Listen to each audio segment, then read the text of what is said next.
How you going, YouTube? I haven't talked to you guys for ages.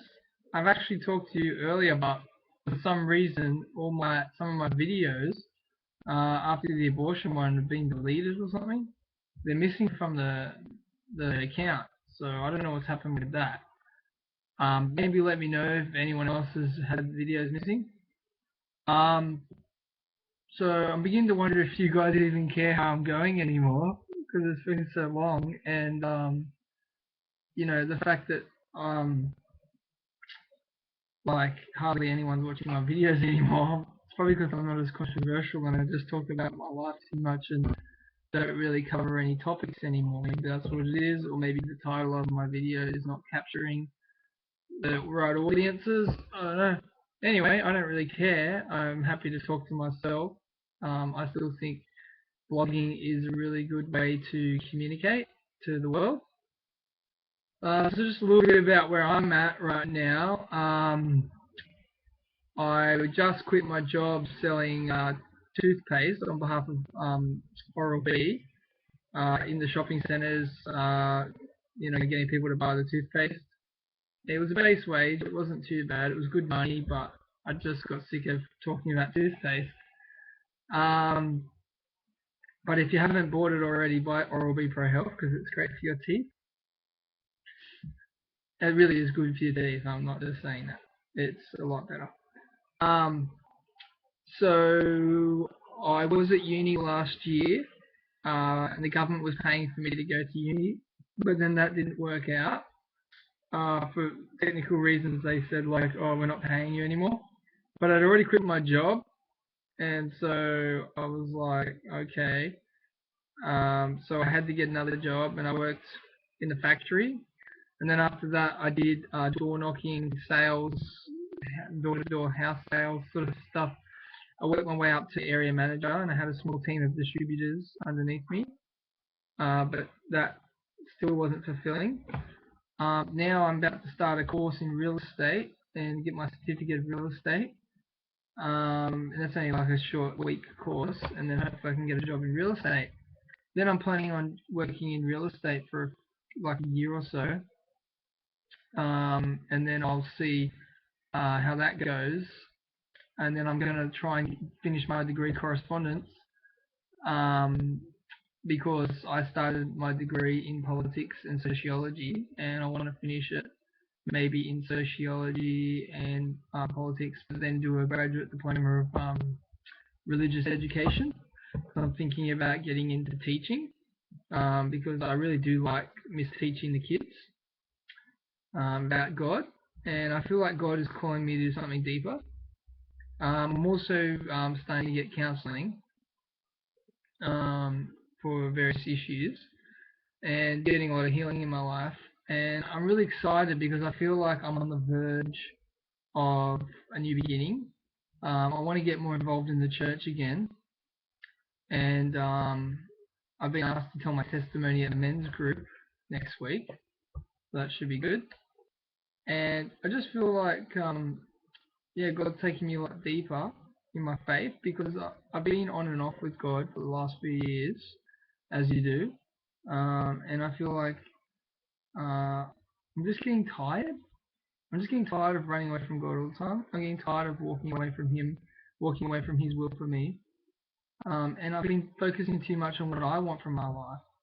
And I realized that my engagement with Jessica didn't work out. So I'm back at home living in the garage again. I just quit my job, so I'm out of work again. So God's really stripping me of everything. And He's just getting me into this place where I'm just one with Him and that I can just rely on Him 100%. And I've got this beautiful picture of Divine Mercy right on my desk. It's got the words, Jesus, I trust in you. And that really sums up our faith, is Jesus, I trust in you. And so if you see me looking away from the camera, it's because I'm looking at that picture of Jesus. I want to start talking about God again. I want to bring Him into the discussion. I realize life has been too much about me and not enough about God. And I wasn't created for myself, but I was created for Him and His glory. and I want to really bring that back to the table, because I think the worst thing we can do as Christians is not bring God into the discussion when we go out to the world. You know, when I say discussion, I mean not like literally verbally talking about God, but bring him into the discourse. There's a thing in sociology called discourse. It's it's a representation embedded with meaning. That's sort of like the idea. Like we bring him into our life. So when we present ourselves, we let people know that where we stand with our faith.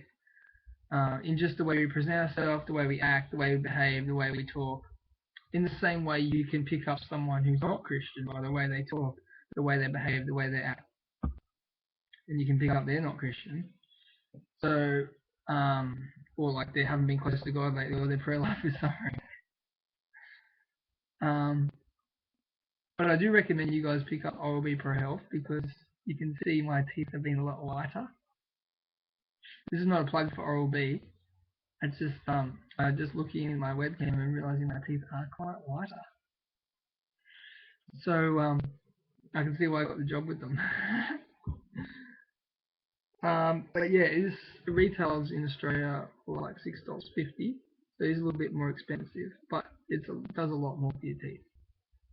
I guess I'm just making a good plug for OralB, because they have been good to me. They did pay me well. They gave me a good amount of shifts, but there's just too much driving around and stuff.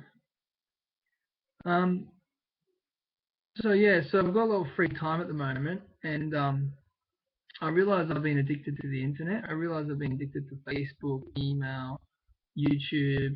You can get quite addicted to this stuff, and I think all these things are good, but we need to keep them in check. We need to say, how's my prayer life going? How's my social life going outside the internet? Because I don't count this as a social life. This is not a social life. How's my family life going? How am I interacting with people offline? How's my offline life going? Because I think we need to keep a balance between off and online lives.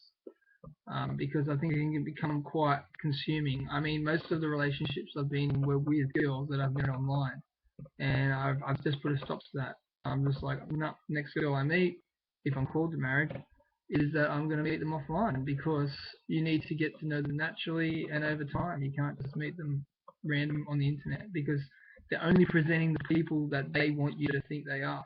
You're never going to get the whole picture. Even with me, you're not getting the whole picture of me. You're just getting 7 minutes of me, and you're making a judgment on me on that 7 minutes.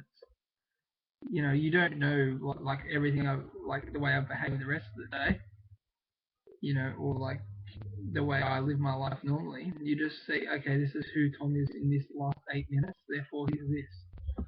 So we just have to be careful not to judge people, because only God can judge people. So anyway, I really feel God's put in my heart to teach again, because I used to teach scripture to the kids, and I really miss that.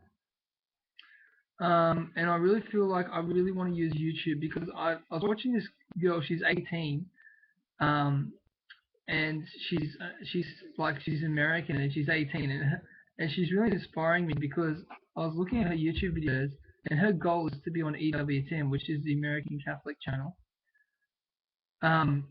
And she said, even if I could just mop the floors, I'd be happy doing that. And I thought, you're awesome. Like, you're gonna be a saint. So I'm just doing a shout out to that girl. I'm trying to remember what her name was. On the tip of my tongue. Reborn Pure. That's her. Reborn Pure admin. That's her channel name, if you want to type that in. I'm not just plugging her to get views. I'm plugging her because I want to encourage you. Reborn Pure, I want to encourage you. You are doing a great job for the Lord. You remind me of me when I was your age.